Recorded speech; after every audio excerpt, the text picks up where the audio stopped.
I'm calling the meeting of the City of Aventura, October 6th, formally to order. Let me ask the clerk for a roll call vote. Mayor Weissman. Here. Vice Mayor Cohen. Here. Commissioner Holzberg. Here. Commissioner Landman. Here. Commissioner Narotsky. Here. Commissioner Shelley. Commissioner Weinberg. Here. Mr. Soroka. Here. Mr. Wolfen. You have a quorum. Thank you. I'm going to ask, we have two representatives to our commission meeting from Michael Kropp Senior High School, and I'm going to ask Nathaniel Manor and Sarah S. Casati to please come up and lead us in the Pledge of Allegiance.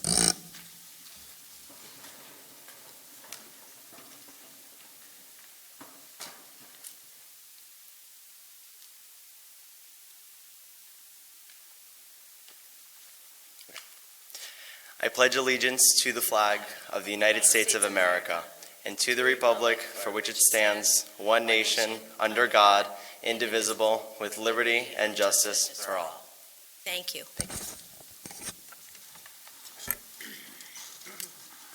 City Manager, are there any deletions or additions to the agenda? No changes. There are no special presentations that I have, unless there's someone that has a special presentation. Okay. Our consent agenda passed. Is there any commissioner that would like to remove an item from the consent agenda? Okay. If no items are removed, let me ask for a motion for approval of the consent agenda. Motion. Commissioner Holzberg made the motion. Commissioner Narotsky seconded the motion. Can I ask the clerk for a roll call vote? Commissioner Holzberg. Yes. Commissioner Landman. Yes. Commissioner Narotsky. Yes. Commissioner Shelley. Commissioner Weinberg. Yes. Vice Mayor Cohen. Yes. Mayor Weissman. Yes. The motion passes. Thank you. We're now moving into the quasi-judicial part of our meeting and public hearing. I'm going to ask the city attorney to read the resolution to be considered at the quasi-judicial public hearing. Thank you, Mayor. We have one item under item 6, quasi-judicial tonight. After I read the resolution of that, the city clerk will administer the oath to any person offering testimony on this. The quasi-judicial procedure provisions are incorporated into the record.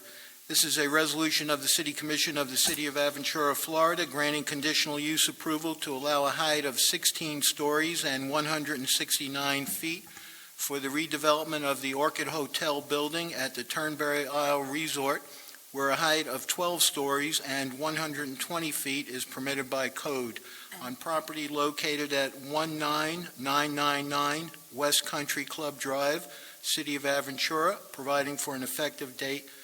At this time, if the city clerk could administer the oath to any witnesses. If you will be testifying, I need you to stand, raise your right hand, and be sworn in at this time. Do you solemnly swear or affirm the testimony you're about to give is the truth, the whole truth, and nothing but the truth? I do. Thank you. Can I please have a motion for approval of the resolution? So moved. Commissioner Weinberg made the motion, Second. seconded by Commissioner Landman. Can I please now ask Joanne Carr to provide the staff report for this item? Thank you, Mayor. I've been sworn in. I would like to enter the staff report into the record. The applicant, TB Isle Resort LP, is requesting conditional use approval to permit a hotel building height of 16 stories and 169 feet, where a height of 12 stories and 120 feet is permitted by code. Staff recommends approval of the request with the following conditions: that the applicant obtain a building permit within 12 months of the date of the approval, with the provision for 1 6-month extension of time with City Commission approval; that plans submitted for permitting substantially comply with the plans that are submitted with this application for conditional use approval; that any discontinuation of the approved conditional use for a period of 180 consecutive days or more shall constitute abandonment and shall rescind this approval; that prior to the issuance of a building permit for the development, that the applicant provide the following to the city: a recorded unity of title or covenant in lieu of unity of title to combine the resort parcel and the golf course parcel, and that's required by a prior ordinance passed by the City Commission; a job site plan pursuant to City Ordinance 2006-05, a public works permit for all planned improvements in the public right-of-way, an engineering permit for proposed lake and golf course hole configuration, evidence of approval from all easement holders of vacation and relocation of easements necessary to complete the development, a valet parking agreement for the new arrival court at the conference center entry as contemplated by the approved traffic queuing study submitted for this development. And I'll put up a location plan so you can see where we are.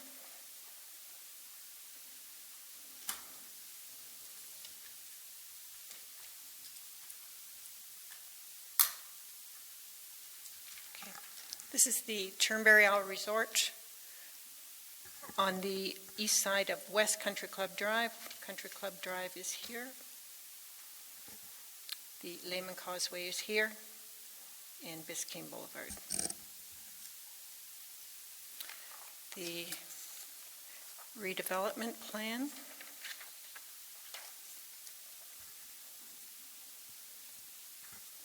The redevelopment consists of the two-story conference center in this location, and the Orchid building that's the subject of the application tonight is in this location at the rear of the B2 site facing the golf course. And I'll show you the building proposed.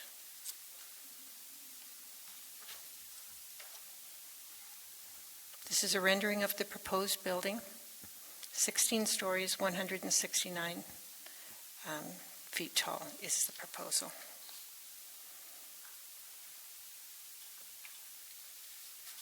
As part of this development, as well as the hotel, they're going to be doing the two-story conference center addition, an additional level of parking in the existing parking garage. Also doing some improvements along the streetscape. The Australian pines that are on the West Country Club Drive will be removed, and they'll be doing a wall and landscaping that's similar to the wall and landscaping that are on the northerly part of the resort. They will also be removing the chain link fence on the Lehman Causeway frontage of the golf course and replacing it with a green metal picket fence. Staff has reviewed the application using that criteria in Section 3173 of the City Code and finds that the application does meet these criteria. And I'll be happy to answer any questions. Are there any questions? I'd like to ask. One second, please. Commissioner Shelley. A couple of points of clarification, and it may come up when they bring when they discuss it. This is for the variance to allow the height, and yet you were discussing certain other areas in terms of the conference center, the roadway, the parking, the valet, et cetera, et cetera. What are we actually approving then? Are we approving all of those conditions, or are we approving just the height, and you've added those conditions of the other components of the renovation? You're being requested to approve a height of 16 stories where 12 stories is allowed in the zone. Right. So it's not subject to the other conditions that you discussed? The resolution has all those other conditions because this is part of the overall development plans that have been submitted. So if we approve what's here, then we're also approving the conditions as well? Yes. Could you then, I'm sorry, could you just review some of those conditions again? Because they did apply to other areas, and I just want to make sure we all understand what those conditions were. And the conditions do apply to the overall development. Again, the approval tonight is conditional use approval for a height of 16 stories and 169 feet, where 12 stories and 120 feet are allowed in the zone. The zone does allow for additional height through the conditional use approval process for heights up to 20 stories and 200 feet, so they're well within that. And because the package of plans that have been submitted with this application do include the other parts of the development, the conference center, and the other improvements, the resolution does contain the conditions that will be applicable to both this and the rest of the development. So the first one is that they get a building permit within 12 months of the date of the approval. Of the main building, the hotel? 12 months of the date of the approval of this resolution if passed.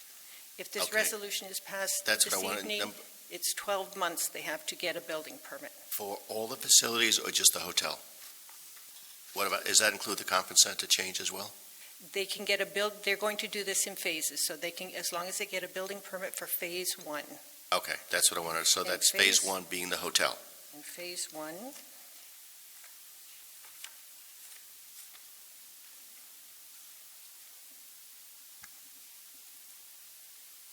oh, this is not phased, I'm sorry. This is not a phased development. That's what I was It'll curious be about. all together. Okay, so they have to get permits for all the facilities at the same time and have them all completed within, or permitted within a year with a 6-month extension? Yes. Okay. Could you put up the location for a moment of where the conference center is? I just want to look at something, I'm sorry.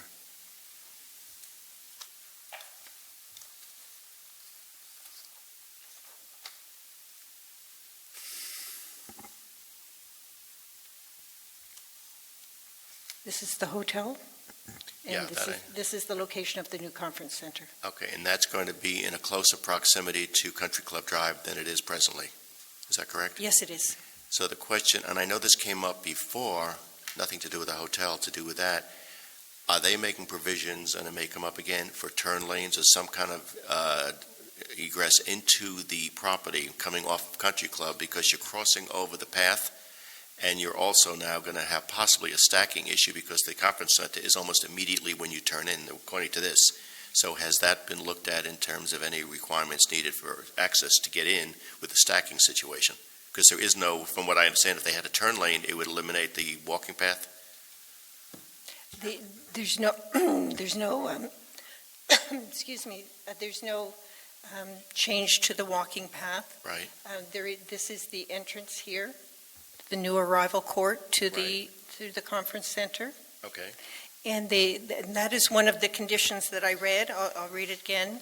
In the traffic study, they need a valet parking agreement for that new arrival court. So that'll all be valet. And in the traffic queuing study, it tells you how many valet parking attendants they will need at peak hours to manage that queue, so it's not on the road. I guess they'll be coming up so we can ask those questions at a later date then. So I've had other questions, but I'd rather discuss it, if we can, with the architect. Okay, Commissioner Halsberg. Yes, just one quick question. I just want to verify, all this building is going on within the parameter of the Turnberry property, is that correct? Everything is where it is now? Within the B2 site, yes. Okay. Thank you. Let me now ask the applicant if they wish to provide comments for the item. Mr. Burkow.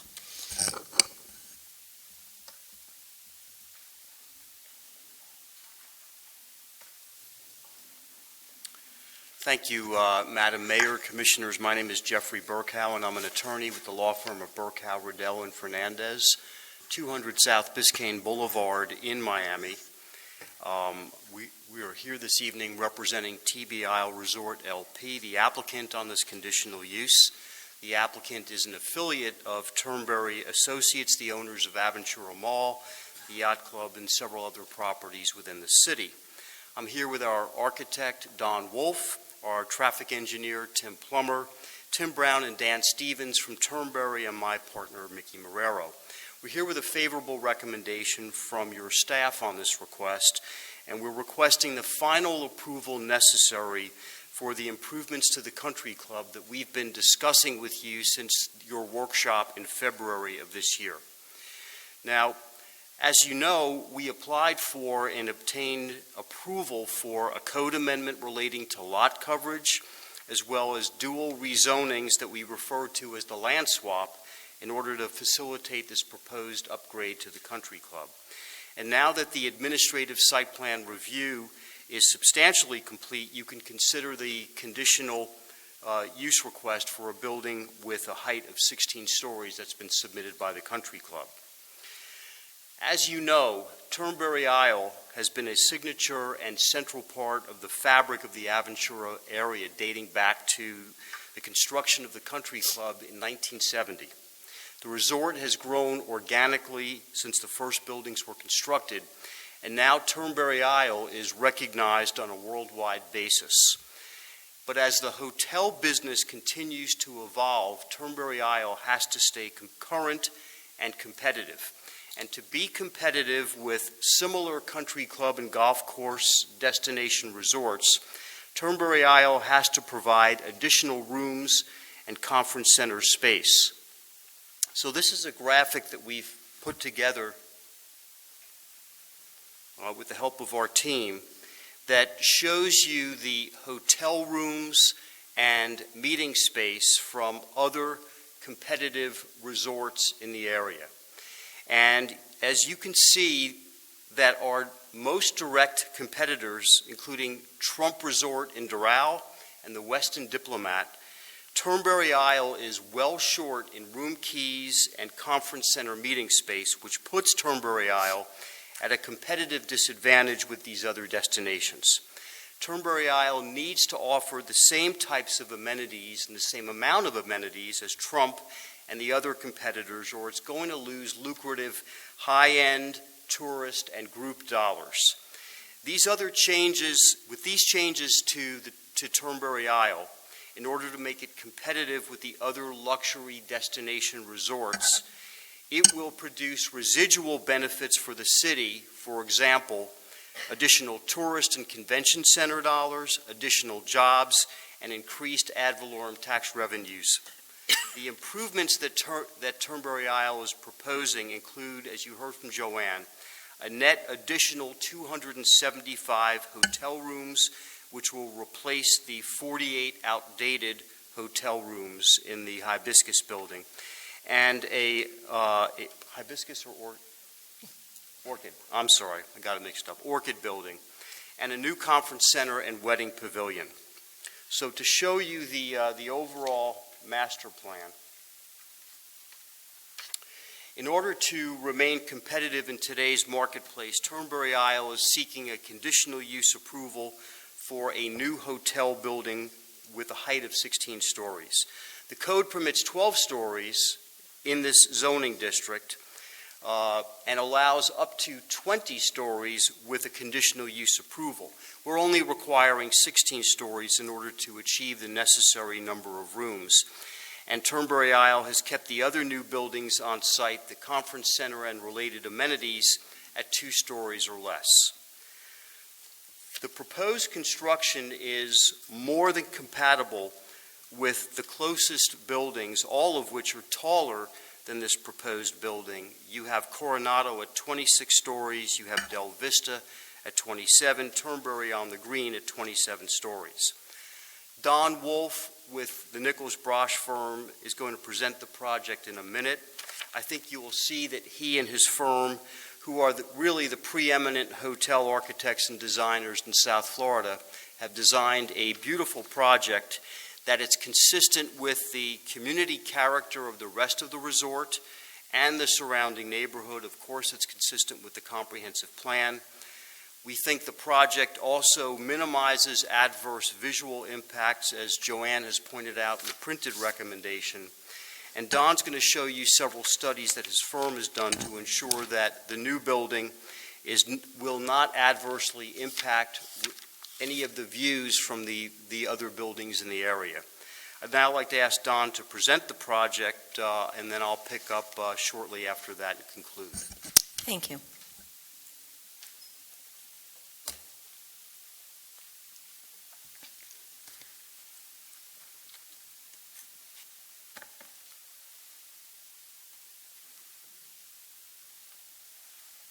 Good evening, Madam Mayor, Commissioners. Pleasure to finally be able to present the project to you. I've seen you now 3 or 4 times. But we're extremely excited to be working with the Sopers again. We've been involved with this iconic resort since the 1980s. I think we've been involved with almost every building that stands out there today. We renovated the original 1969 facility, gave it the Mediterranean style, and really gave it a beautiful, elegant Mediterranean look, which ties into some of the Addison Meisner, historic architecture of South Florida, a real elegant, classical style. We wanted to definitely bring that with the new expansion. The other main, factors into, creating a successful design in our minds is to make sure, obviously, it works for the neighbors. It lessens the impact, it blends in with the neighbors. We take into consideration views to our resort. We take into consideration the footprint on the green space, try to minimize that as much as possible. We also, views from the neighboring residences, views from the street. So all that's in consideration, as well as making sure that it works from a business plan, providing the correct program for the business plan to make it successful and bring it up to the competitive nature of golf resorts in South Florida. Also, we want to make sure it works operationally, that the components are located in locations in the existing resort which are efficient from an operation standpoint, and also, from an overall efficiency standpoint, where we're not ending up traversing from one end of the resort to another. So locations of things like service, the hotel component, and the conference center, need to really make sense and tie in with intelligent locations in the resort. We'll start with the conference center. The existing resort here, as Jeff was saying, the Orchid Building, 48 keys, we're going to be removing that so that we can tuck in the hotel component as tight to the resort as possible, keeping it off the green space as much as possible. The conference center, which I want to begin with, we're going to be placing it to the south. The existing conference center facility is right over here. We're going to be connecting the new pre-assembly space to the existing pre-assembly space, so it is a nice flow of conference space throughout the resort. The garage down here will have one more story to handle the additional 200 spaces, which will take on the necessary parking to meet the code. This shows the new components.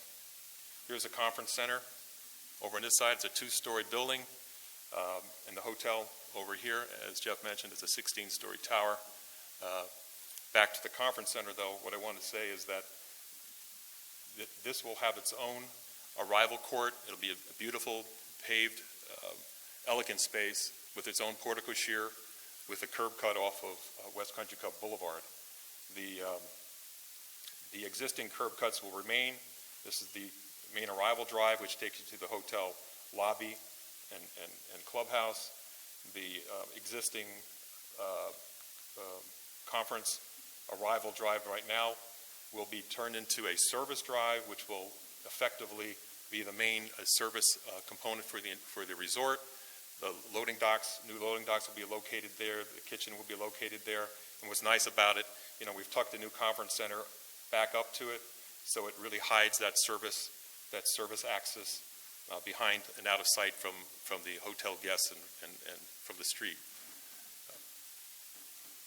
To refer to your stacking question and your arrival, we've made this courtyard a very generous, wide, 3-lane courtyard. So cars coming in can quickly move off the street and onto and around 3/4 of the court under the portico sheer. So we'll be able to get a lot of cars in there and off the street quickly. Valet will then take the car from the portico sheer, and on site we'll move the cars into the parking garage. So we intentionally kept a frontage road off of West Country Club Boulevard to handle moving cars quickly, from off the street onto the courtyard, out of portico sheer, and then into the garage. So that flows very well.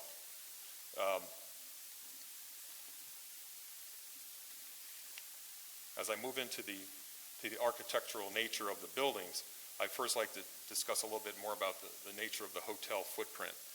As I mentioned earlier, one of the things we wanted to really get our arms around was how do we create a very efficient, tight floor plan for the hotel. Obviously, this will minimize views from the surrounding neighbors if there's a slender building to look around. The hotel basic floor plan is like a donut. The center of the donut, the hole, if you will, has the guest elevators and the fire stairs. Then we wrap a corridor around that, and then all the guest rooms around that. So everything is as tight as we can possibly get it. Okay.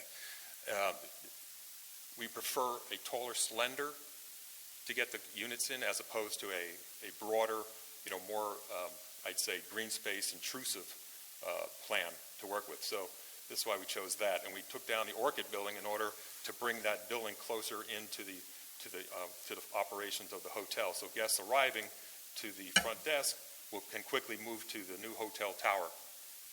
So it works operationally very well. Moving into the architectural style, these are some photographs of some of the buildings that are on site. The Magnolia, basically 5 stories. Jasmine, the Jasmine building, the Hibiscus building. As you can see, they're all that Mediterranean rich architectural style that brings and complements the landscaping. The landscaping complements the architecture. The red barrel tile, the decorative balconies, the cornices, natural stone in the pavers, as well as the hotel base.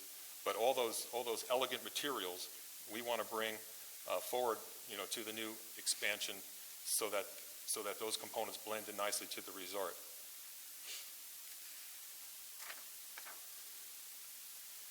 This is a view of the proposed conference center courtyard in Portico Shear. As you can see, very wide berth that has paving patterns. It has an elegant axial fountain with royal palms, which will be surrounding the court. So it's a very majestic, elegant grand arrival for the grand conference center space. The Portico Shear can handle 3 lanes wide of cars. The entire court can handle 3 lanes of cars around it. You can see the cornices we're bringing into play, the barrel tile, nice potted plants. There'll be some flowering buttonwood trees here. Some of the landscaping we took out so you can actually see the building, but it's going to be a very elegant space to arrive to the conference center. This is a view of the conference center from the golf course to the southeast. So over here, it's basically, again, it's a series of nicely trimmed, punched openings with balconies off the second floor meeting rooms. The ground floor component would be the pre-assembly space. The ballrooms would be behind, but because of the nature of this architecture, it has a very human scale to it. And I think it would be a great backdrop, to the golf course as well as the street. This is the Portico Shear element off of the courtyard.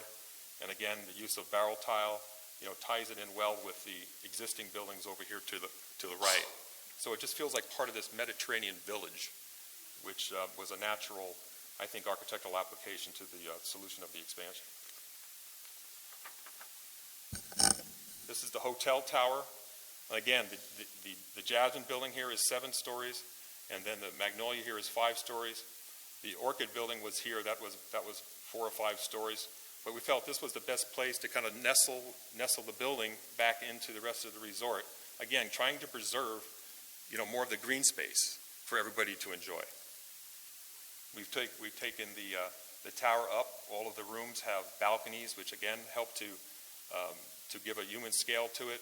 The upper penthouse levels have these nice extended balconies with stone columns supporting the rich cornice and barrel tile, which helps to screen the mechanical equipment up on top. So we've really taken this architecture and used it to our advantage, to hide, some of this ugly mechanical equipment that you find on some of these contemporary, high-rise towers. So I think it works well in blending, the structure into the rest of the resort. We actually hired a rendering group, and we brought on a drone company to actually fly a drone over the golf course to get actual shots back at the existing buildings, so you see exactly how, the correct relative scale.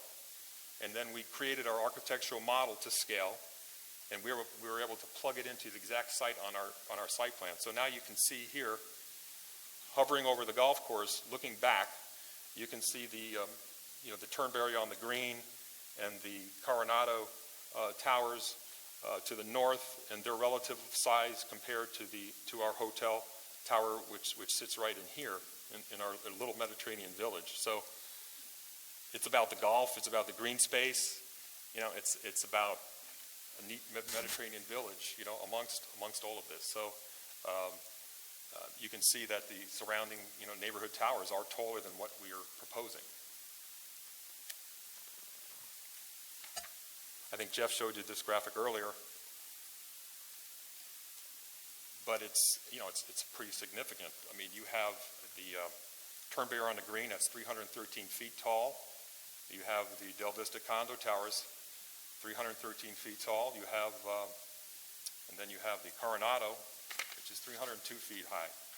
And then our tower, which is 16 stories, 192 feet tall, and that's to the upper parapet. The actual roof of the tallest habitable space is 169. But because of cooling towers and those pieces of equipment, we wanted to hide that with the barrel tile roof. This is an image we took from Google of the resort, and to scale, we placed the footprints of the surrounding neighborhood buildings, Del Vista condo towers, rectangular footprints, the Coronado towers, Fernberry on the green, and then our little square 16-story tower sits right there. And the distances from our building range anywhere from 700 feet, which is the closest edge of the three Coronado towers, to 1,700 feet, away from the Del Vista condo tower. The point of this graphic, again, is to understand, the nature of the green space, the immense green space, and the little impact that our building really has in the overall, wonderful views of this great resort. Again, striking an arc, if you will, from potential views for the, from the turn barrier on the green. You can see here we've located the tower to scale. Views from the Del Vista condo tower. It's about, look at all the golf they see. They see the barrel tile of our resort. They see golf and water all around, landscaping. And then here's our little tower right there. Did the same quick graphic from the Coronado towers. This is the 700 feet away from that edge, but there's so much landscape and green to see, and water and the rooftops of our Mediterranean village. Parking garage is going to get one more story on it, and what basically we're going to do is keep it the exact same architectural style, so it looks as if it was never added onto at the end of the day. And I think that covers it for me. If you have any questions, Mr. Brown, thank you very, very much. I want to open this to public comment, then we'll hear from the commission. Is there anyone from the public that would like to address this? Seeing as there is none, I'm going to close the item for discussion with the public, and I'm going to ask if any member of the commission has any questions or comments. Commissioner Shelley? To go back to some of the issues, it's a multifaceted project, so obviously each aspect of it has a different effect on the logistics of Yes. various issues. So I have no problem with the height of the hotel. I don't have an issue with any of that, although that seems to have an effect more on the hotel entrance and that particular entrance feature and facilities there, not so much the new entrance that you're bringing in. The new entrance obviously has to deal with the convention center, the conference center, and I'm assuming that's where the weddings, parties, et cetera, are also going to be held. Well, actually, the wedding pavilion is on the other side No, of there's the... no wedding pavilion in the project. That is not. No, so where are the functions going to be? So this is purely a conference center only, Yes. what you're conference building? And the other rooms will still be there as they are today for the functions, the parties, et cetera? center. Yes. Okay. And in terms of the access to that, we're subject to how good the valet is going to be in terms of how bad the traffic is going to be. Is that correct?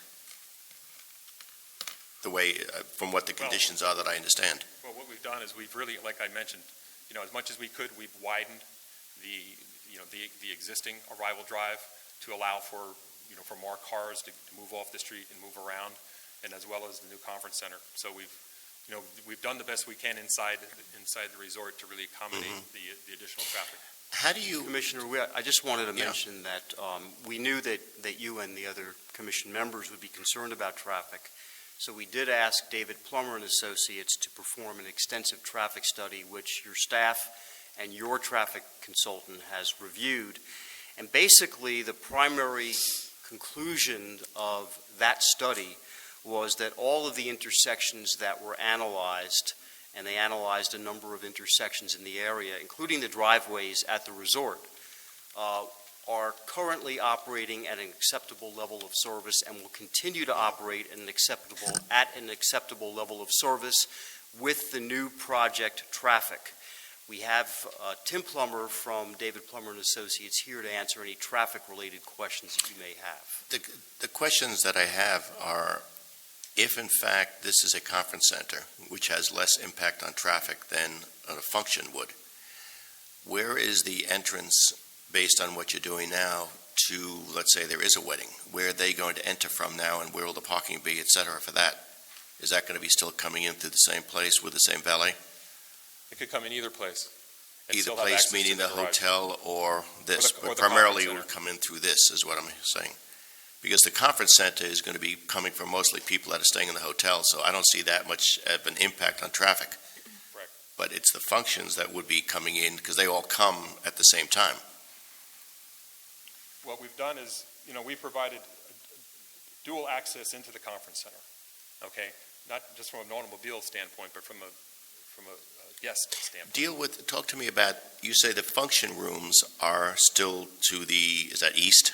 Further towards the golf course, correct? Correct. This is the location of the new conference center. There's the main ballroom and the junior ballroom with it. Okay, that's what I asked earlier, so those rooms will be still used for functions as well? Absolutely. Okay. No, but originally, back when we first started this project, we had Right. a standalone wedding pavilion Okay. we have taken out. So that's what I thought you were. Okay, and that's what I was concerned with, just in terms of the traffic getting in and out of there for the functions, not for the conventions don't bring a lot of traffic, so that to me is not an issue. But once guests are in the hotel and in those keys, they can flow easily Correct. from the room. That's, directly. yeah, I agree. That's not going to be the issue. It's only the functions where they come in for a few hours, they all come in at the same time, they all leave at the same time. What do you do with the garage and the parking while the garage is being built and the functions are going on? We're going to basically maintain the, we're going to garage protect, first. obviously, the upper floor, okay? So you can maintain the garage while you're building the fourth floor? We're going to maintain the garage, so the floor directly below the upper deck will be vacated. That's probably what we're going to do. That's what we normally do when we add on to Okay, buildings. so you're not shutting down the parking No, garage we're not during gonna- this we're issue? gonna Shut down completely a garage. Okay, Commissioner I'd Holzberg. like to make just one comment. I go way back with Turnberry, way, way back. And I remember the days when we had large parties there. It all depends on the valets. They were wonderful. They kept moving. Now, if you get valets that don't, like in some buildings I've been to, you're going to have a problem. So this is just off the record.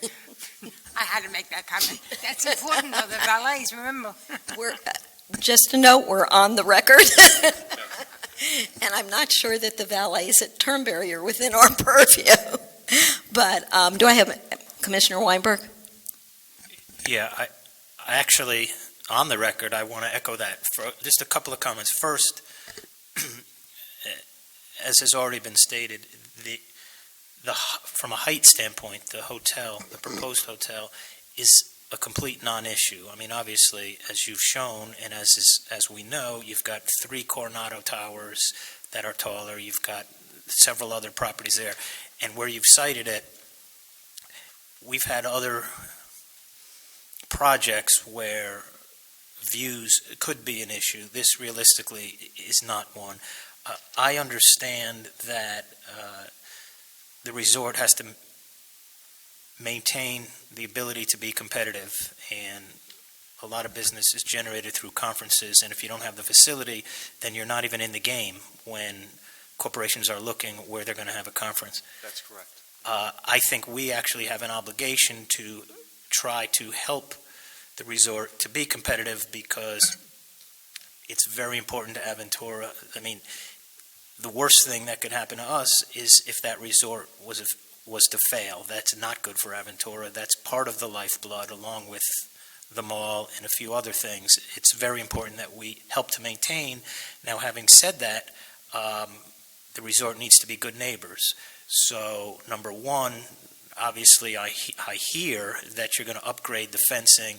That's something, quite frankly, that currently is not up to the Aventura standards, and I would think not up to Turnberry standards. Chain link fencing, that's ridiculous. So I would urge you to do that tonight. Get that taken care of. Make it as attractive as it should be for the five-star resort that you're improving right now. And again, to repeat that the people who live around the circle are not going to appreciate the fact that how important it is to their property values that the resort's successful. The only thing they're going to care about is when they come home and the stacking is taking place on Country Club Drive. So it is critically important if you have to overstaff when you have an event. And I know I said this in our workshop. I spent years parking cars all through college. Not everyone works as hard as I do anymore. So, get more than you need, and I'm repeating, and I agree with what I heard, even though we can't demand that. But to me, once the traffic that's trying to ingress ends up stacked outside of your property, it now becomes our problem. And we shouldn't have to have it our problem, as we're here to work with you on what you want. All I want is that no one in the neighborhood ever knows what events are going on in there, unless it's something they're attending or they were invited to. But keep it within the grounds and everyone will be happy. So that's really something that I want to stress. But Commissioner, we understand, and it's obviously in the resort's best interest to make sure that valet operation works as quickly and efficiently as possible. If not, then people aren't going to come back, and we don't want that. Thank you. I have a couple of comments that I would like to make. I couldn't agree with Commissioner Weinberg more that it is important to our city to have a first-class convention center and all the amenities attached to it. Mr. Brown, I really want to commend you for taking all of the other buildings' views into consideration and really going out of your way with the architecture to have it bring value add to our community. I think you've gone out of your way also to address the normal stacking, and my experience is going to be a little bit different. I was just at an event at Turnberry, and my husband and I said, we've got to find out who trains the valets and who gets them to move so quickly, because we need to hire those same people at our facility. So, there's sort of a plus and a minus. Again, 500 people one time coming at the same time to an event can be a problem, but you've been good neighbors. You've been good neighbors for many, many, many years, and I have every confidence that you will continue and you'll hear our concerns. Thank you so much. Anyone else? Commissioner Narodsky. Just a quick question on the time frame. When do you propose to break ground on this? And clearly it's construction, but ballpark completion. I think we'd like to break ground by April of 2016. 16. And how long for construction? Was it 18 months? 18 months from April 2015, 16. We start April 2016. Yeah. Anyone else? Okay, let me ask the clerk for a roll call vote. Commissioner Holzberg, Yes. Commissioner Landman, Yes. Commissioner Narodsky, Yes. Commissioner Shelley, Commissioner Weinberg, yes. Vice Mayor Cohen, Yes. Mayor Weissman. Yes, The motion passes. Very much. Good luck. Thank you. thank you. Thank you. Get the Thank valets. you all. We have the first reading. I'm going to ask the city, item 7, I'm going to ask the city attorney to read the ordinance to be considered for first reading. Thank you, Mayor. An ordinance of the City Commission of the City of Aventura, Florida, amending Chapter 2, Administration of the City of Aventura Code of Ordinances by amending Section 2371, Lobbyists, of Article 6, Lobbying Activities, to be consistent with the Miami-Dade County Ethics Code by eliminating the lobbyist expenditure statement filing requirement for lobbyists that have made no lobbying expenditure during a given reporting period, and eliminating the payment of lobbyist registration fees by principals, providing for severability, providing for inclusion in the code, and providing for an effective date. Can I have a motion for approval of the ordinance on first reading? The motion was made by Commissioner Cohen and seconded by Commissioner Holzberg. It is open to the public for comment at this time. Is there anyone that chooses to speak to this item? Seeing as there are none, I'm going to ask if there are any members of the commission that wish to address the item. Just a quick question. Commissioner Shelley? In terms of the elimination of the principal's expenditure or the lobbyist, is that only if there are no expenses? Obviously, if there are, then they would be the requirement to do both? Just two amendments. So Yeah. on the first one, if there's no expenses, obviously they don't have to report. The second item, all we're doing is saying that instead of the principal having to pay the registration fee, they still have to register, but they don't have to pay the fee. And this is to coincide with the changes that the county has made. Okay. Thank you. Any further questions? Then I'm going to ask the clerk for a roll call vote. Commissioner Holzberg, Yes. Commissioner Landman, Yes. Commissioner Narotsky, Yes. Commissioner Shelley, Commissioner Weinberg, Yes. Vice Mayor Cohen, Yes. Mayor Weissman. Yes. The motion is approved on first reading. Okay, I'm going to ask the city attorney to read B. Thank you, Mayor. An ordinance of the City Commission of the City of Aventura, Florida, amending the legislative expense amount for the mayor and individual commissioners as provided for in Section 206 of the City of Aventura Charter from $6,059 to $8,059 per year, authorizing the city manager to do all things necessary to carry out the aims of this ordinance, and providing for an effective date. Thank you. Can I have a motion for the approval of the ordinance on first reading? Motion. Commissioner Cohen made the motion. Can I have a second? Seconded by Commissioner Landman. It's now open to the public. Does anyone wish to address this item? Seeing there is none, I'm going to ask if any member of the commission has questions or comments. Is there none? I'm going to ask the clerk for a roll call vote. Vice Mayor Cohen, Yes. Commissioner Landman, Yes. Commissioner Narotsky, No. Commissioner Shelley, Commissioner Weinberg, Yes. Commissioner Holzberg, Yes. Mayor Weissman. Yes. The motion is approved on first reading. Thank you. I'm now going to ask the city attorney to read 7C for first reading. Thank you, Mayor.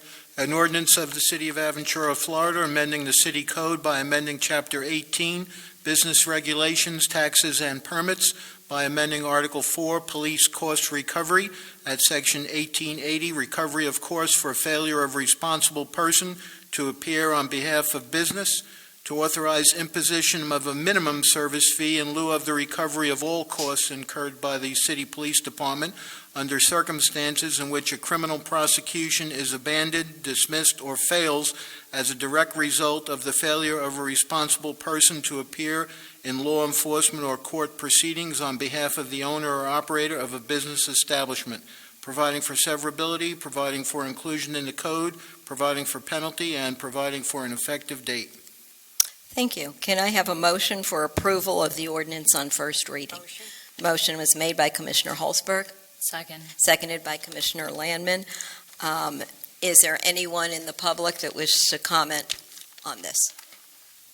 Seeing as there is none, I will ask if any of the commissioners have any questions or comments. Commissioner Shelley. Just a quick question on, I'm in favor of this very definitely. This is, Mr. Attorney, if there's a break-in, a burglary, whatever the case is, obviously, if the proprietor doesn't show up at the court, we do, and the police incur expenses, they have to reimburse the city a certain amount. Who determines that amount? That amount is determined by the calculations done by the police department and confirmed by the finance director. Okay, so in other words, whatever they feel their expenses were, it's legitimate, it's verified by a finance department, and then that's the penalty imposed? That's correct. That's the service charge imposed as cost recovery, and this amendment, if adopted by the commission, will allow a minimum fee to be imposed where the police chief finds that that's warranted. The question I have, again, and not because I'm not in favor of it, how do we go about enforcing and collecting it? Do we have lien rights on the business, or what will happen to collect it? Right, there's, under the ordinance, it provides the right of the city to file a lawsuit if necessary to collect. We also have code enforcement remedies and other remedies provided for in the ordinance. The main thing is to get compliance, where people, if they report a crime, they do their duty, follow through. If they need to be interviewed by the state attorney, they cooperate with that interview. They tell the truth of what has happened, but they have the duty of appearing. Not to be too harsh, I'm just, again, is there any way we can have any rights to encumber the operating license or the business occupational license? Because I don't know that enforcement is going to, to sue somebody for a $200 fine may not be cost effective. Yeah, to answer that, the city has the right to put a lien in the public records for whatever the debt is and to sue to collect upon that lien. Okay, thank you. Any other, Commissioner Narodsky? Just very quickly, what percentage of the time does somebody not cooperate?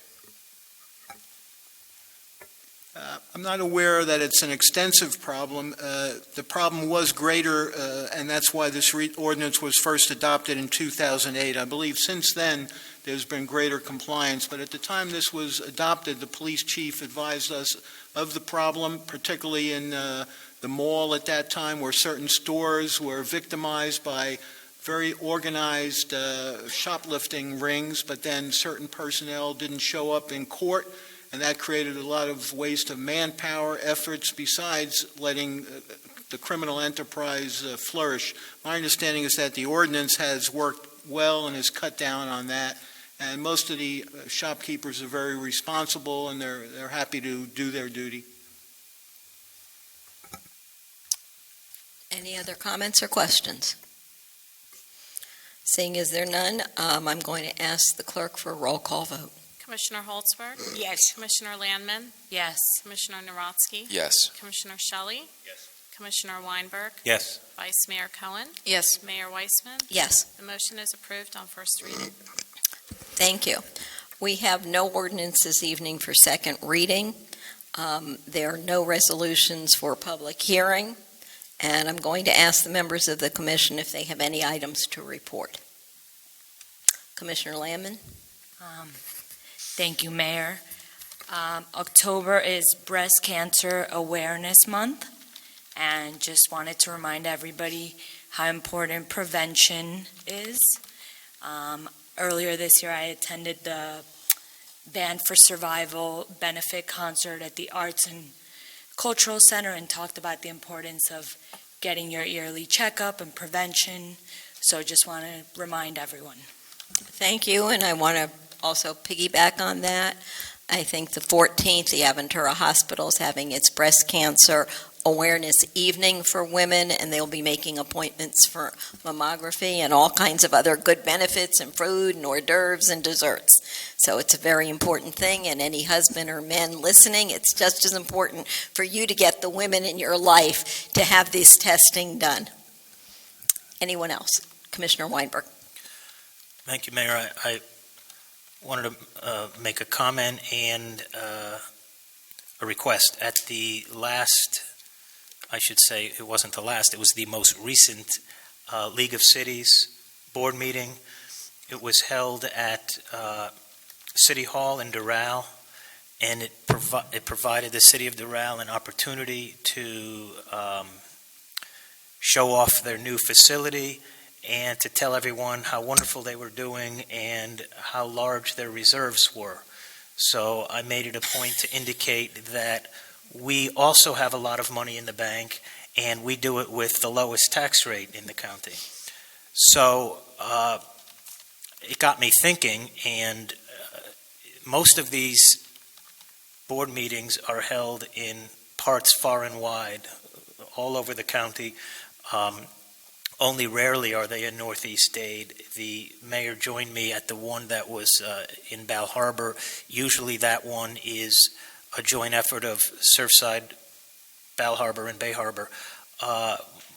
What I wanted to request is that we consider the possibility of finding a venue. Maybe it's our good neighbors that just left the room, maybe we find a venue where we could possibly host a League of Cities dinner, or at least see if it's feasible, and we can show the rest of the county the things that we do here. And in particular, I would like to showcase, especially in our 20th anniversary, the fact that we have the finest manager in the county, and he doesn't take any credit as far as I could tell, but we ought to show them how well run we are. And if that's something that we could figure out a way to do, I would be all for it. Now, when I mentioned this to the League of Cities, they said, we would love it if there could be a dinner in your neck of the woods. So that's my request. We'll talk about it. Okay, Commissioner Weinberg, please bring it to our next workshop. Consider it done. We tonight have two students from Michael Kropp Senior High to update us on the going-ons at the school. School year just started, so I want to introduce you to Nathaniel Manor. Come on up, Nathaniel. And Sarah Escadazi, and I hope I pronounced it right. Sarah's in 12th grade, and Michael is a 10th grader.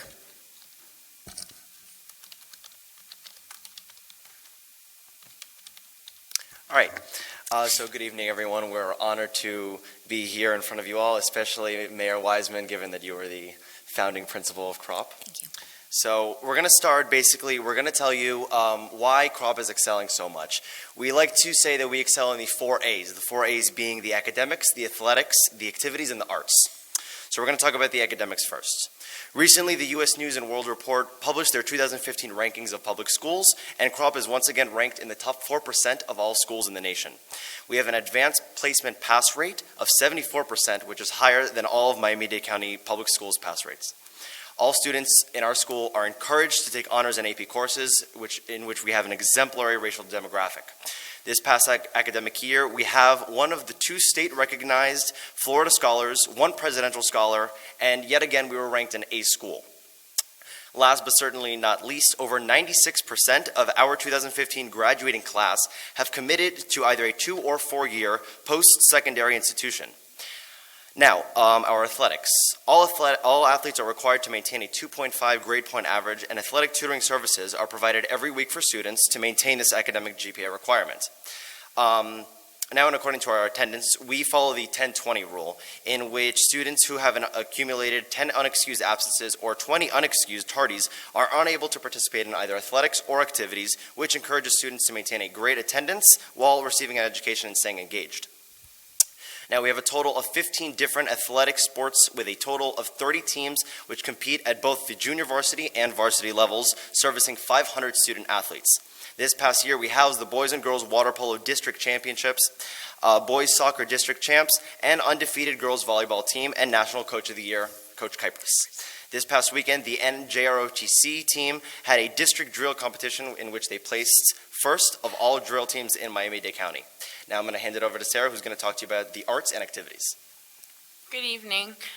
Just so you get a little idea of exactly who I am, my name's Sarah Desadi. I'm a senior at Michael Kropp Senior High School. I'm also the Mayor's Office representative for the Miami-Dade Youth Commission. I'm chair of Peace Jam at our school, and I'm also president of Octagon Service Club. So as you can tell, activities is a very big part of our school. It's probably just as important as academics, and it really does encourage students to get involved, be the change that they wish to see in their school. If there are any problems, get involved with student government, etc. Our school offers 3 service clubs, 26 interest clubs, 3 equal access groups, 6 government associations, 5 performing arts groups, and 13 honor societies. That's very telling of exactly what we have to offer. It's nearly impossible for students not to get involved. And although some people believe that getting involved with activities can be a distraction from academics, but to be quite honest, it really encourages you because it gives you structure and just balance in pursuing your passions, which is very important in our school. These honors that I'm about to mention are very telling of what our school has to offer and what we've achieved. However, it's just only a little chunk of exactly what we have achieved in the past year. In May, we had 9 honorable mentions for the Silver Knight Award out of 15 categories, 2 Coca-Cola scholars out of 150 selected in the entire nation, 1 Questbridge scholar, and 2 Posse scholars. Also, our vocal program was recently invited to perform in a statewide choral festival at the Florida Gulf Coast University.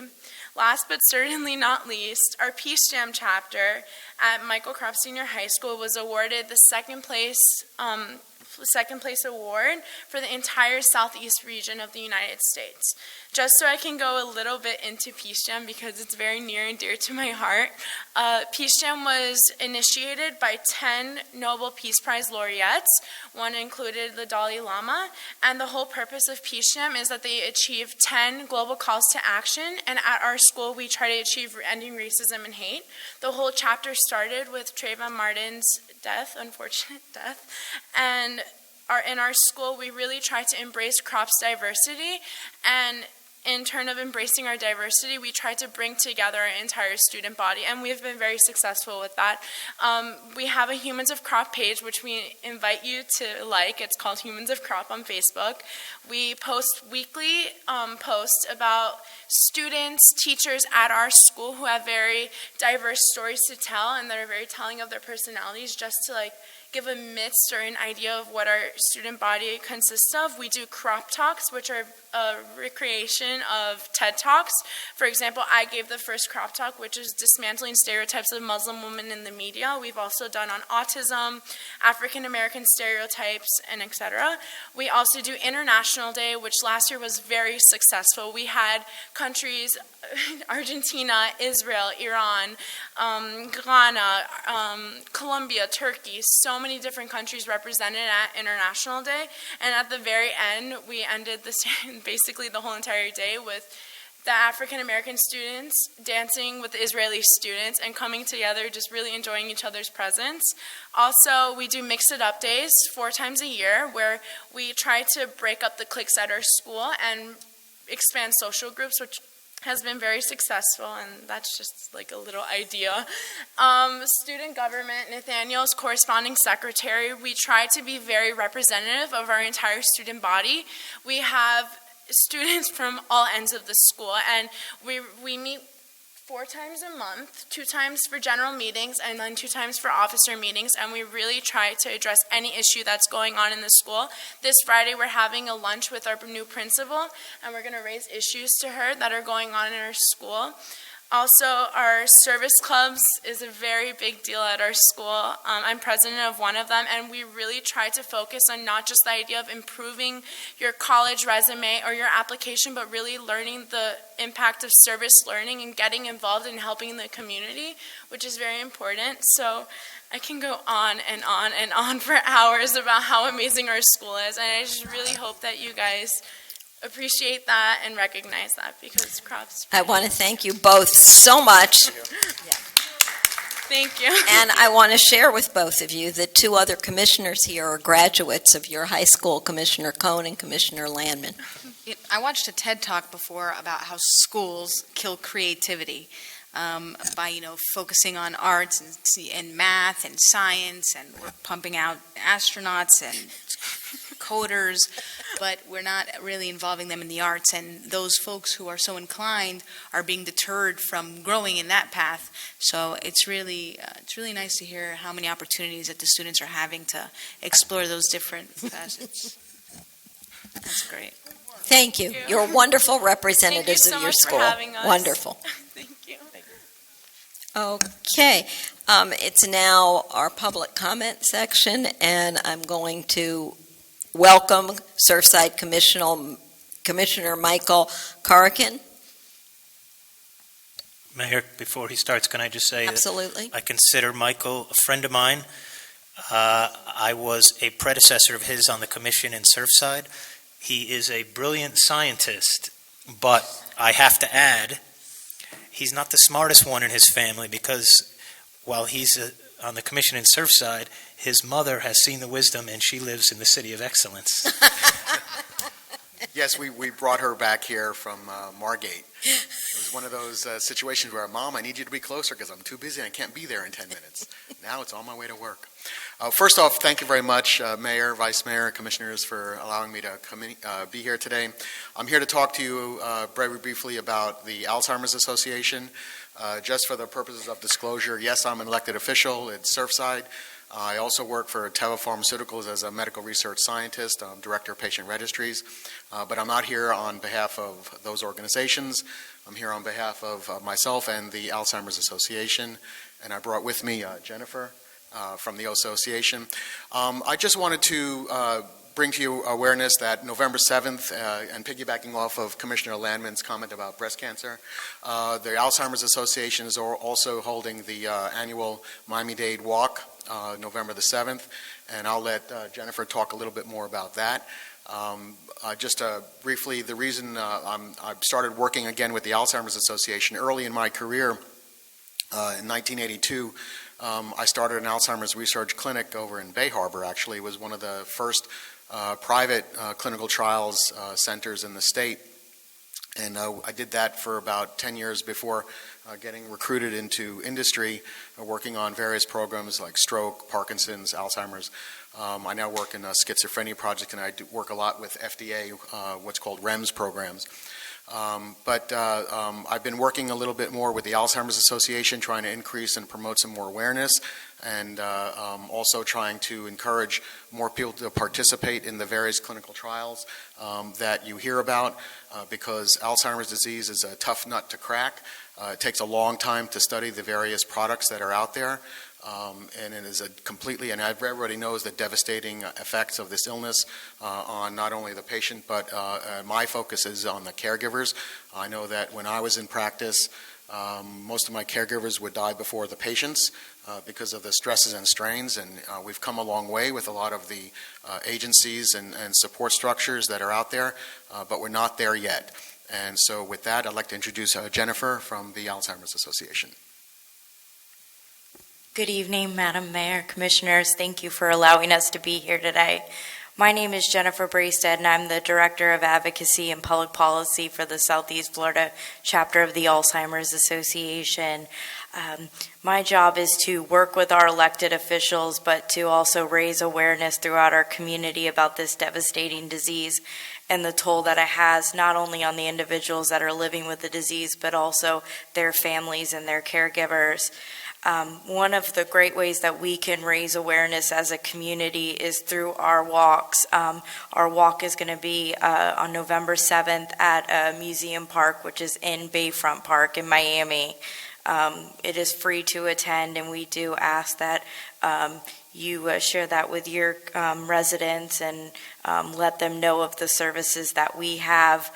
As the Alzheimer's Association, we are a resource and education center for your residents. We have a 24/7 dementia-specific hotline that is available in over 144 different languages and can answer any questions and be there as a source of relief as well if a caregiver is having issues, or if someone thinks that they may have symptoms, we can direct them in the right direction. We are there for them, and I'm here to ask you just to help us raise awareness. If you know of anyone in your community, please let them know of the services we provide and how we can refer them. They are not alone in this process. And I also want to mention that in Miami-Dade County, there are over 60,000 residents who are living with Alzheimer's disease, and that number is rising every day, especially as our baby boomer generation is aging, and every 67 seconds someone is diagnosed with Alzheimer's disease. And one of the major issues that we are seeing in Miami-Dade County is a rise in missing persons with dementia, and law enforcement not being able to handle the situation properly, and those individuals not being brought home. So as an association, we do provide a free online training.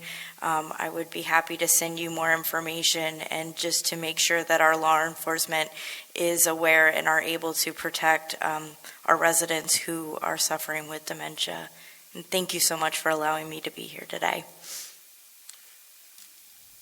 Thank you. And just in closing, I just wanted to thank the two people from CROP. I think that after listening to these two individuals, I can tell you that our future is secure. Thank you. I was very impressive. Thank you very much. Thank you so much, Michael. Thank you both for bringing our awareness to what you're doing.